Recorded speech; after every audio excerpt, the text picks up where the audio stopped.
यानी कि कम से कम फिलहाल तो ये बात सही नहीं लगती कि मई के मिडिल तक आते-आते पर डे केसेस 0 या लगभग नगण्य हो जाएँगे, जैसा कि सरकार के उस ग्राफिक में दिखाया था।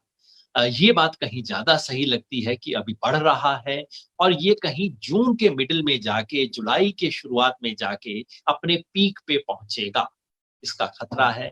तो अभी भी खतरा टला नहीं है। ये ना तो समय पीछे मुड़ के मूल्यांकन करने का है और ना ही ये समय पीठ थपथपाने का है। अभी हम पहाड़ चढ़ रहे हैं, अभी चढ़ाई जारी है, अभी चोटी हमें दिखाई नहीं दे रही है। ये मान के हम अभी चलते हैं। पिछले 24 घंटों में 2 चीज़ हुई जिससे थोड़ा-सा मन विचलित हुआ। आज आप सबने नोटिस किया होगा कम से कम दिल्ली में काफ़ी ऐसे शहरों में एयरफ़ोर्स के प्लेन्स ऊपर से गए फ्लाई पास्ट करते हुए। नेवी ने भी कुछ किया है ऐसा सुना है, कुछ पुष्प वर्षा भी होगी। पता नहीं मुझे अच्छा नहीं लगा। इससे पहले जब प्रधानमंत्री ने कहा था कि देश एक जनता कर्फ्यू करे, थाली बजाए, उसके बाद उन्होंने 9 तारीख को कहा था कि आप बाहर आइए, आप मोमबत्ती जलाइए। उन सब में मुझे बुरा नहीं लगा था। हमारे साथियों को बुरा लगा था, कई लोगों ने कहा है ड्रामा है, तमाशा। मुझे लगा कि नहीं आम लोग जिस भाव से कर रहे हैं, वो भाव देश के साथ जुड़ने का भाव है, देश के लिए कुछ कंस्ट्रक्टिव करने का भाव है।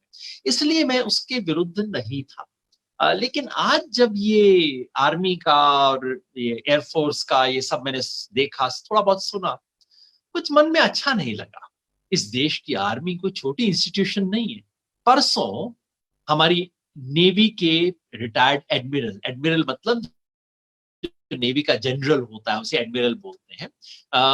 एडमिरल रामदास ने एक चिट्ठी लिखी।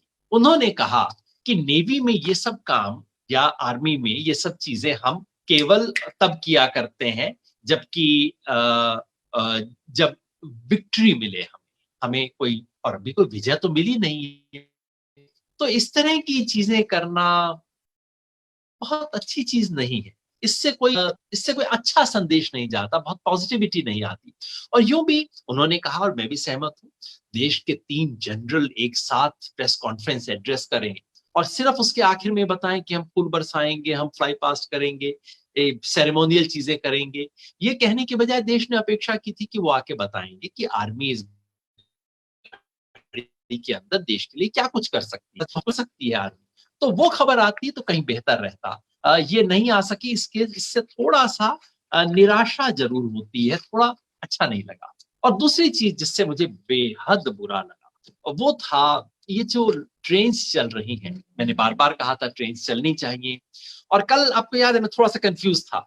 क्योंकि पहले ट्रेन कहीं पे आया था कि इसका किराया इतना होगा, सुपरफास्ट का किराया होगा, ₹50 एक्स्ट्रा लिया जाएगा, ₹20 खाने का लिया जाएगा। लेकिन साथ में आया था कि ये खर्चा सरकार देगी। मैंने कहा ठीक है भाई सरकार दे, सरकार की एक जेब दूसरी जेब से दे रही है, इससे क्या मतलब है? और सोचा कि अगर सरकार ने ही देना है तो इस सारे आंकड़ों को पब्लिक में डालने की क्या ज़रूरत है? कल पूरा राज खुला। तो राज ये खुला कि या तो आपके स्टेट की सरकार देगी, आप बिहार के माइग्रेंट हैं, या तो बिहार सरकार इसका पैसा रेलवे को देगी, नहीं तो आप अपनी जेब से दो। तो जो ट्रेन्स कोटा से चली, वहां पे पैसा नहीं लिया गया, लेकिन तमिलनाडु से ट्रेन चली बिहार के मजदूरों के लिए, उनसे किराया लिया गया। ये सुपर फास्ट का किराया लिया गया। ये बेहद शर्म, गुस्सा आया। आमतौर पे मुझे गुस्सा नहीं आता। ये देख के मुझे लगा कि ये रेलवे को कौन चलाता है? क्या कह रही है रेलवे? यानी कि देश में संकट है, छीना-झपटी शुरू हो गई।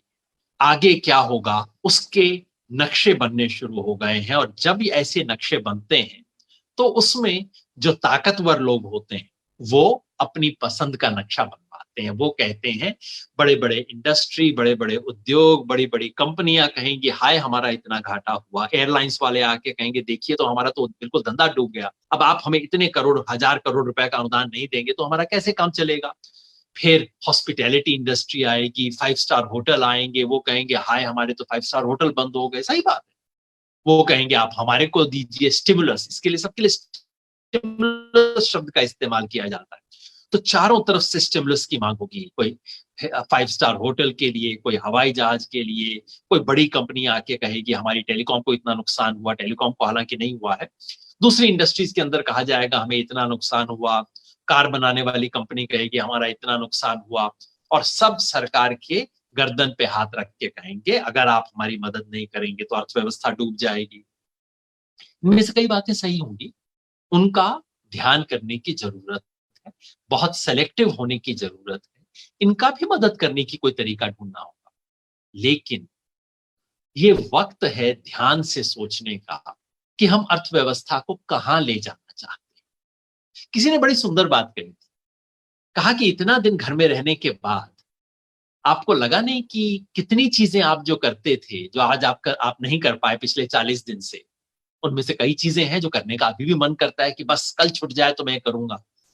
लेकिन बहुत चीजें ऐसी है ना जो सोचते हैं कि अच्छा मैं इतना टाइम इनमें क्यों लगाया करता था, क्यों मैं इतनी दौड़ भाग करता था, इसके बगैर काम नहीं चल सकता था क्या? यानी कि ऐसा बड़ा संकट जो होता है वो एक अवसर भी है।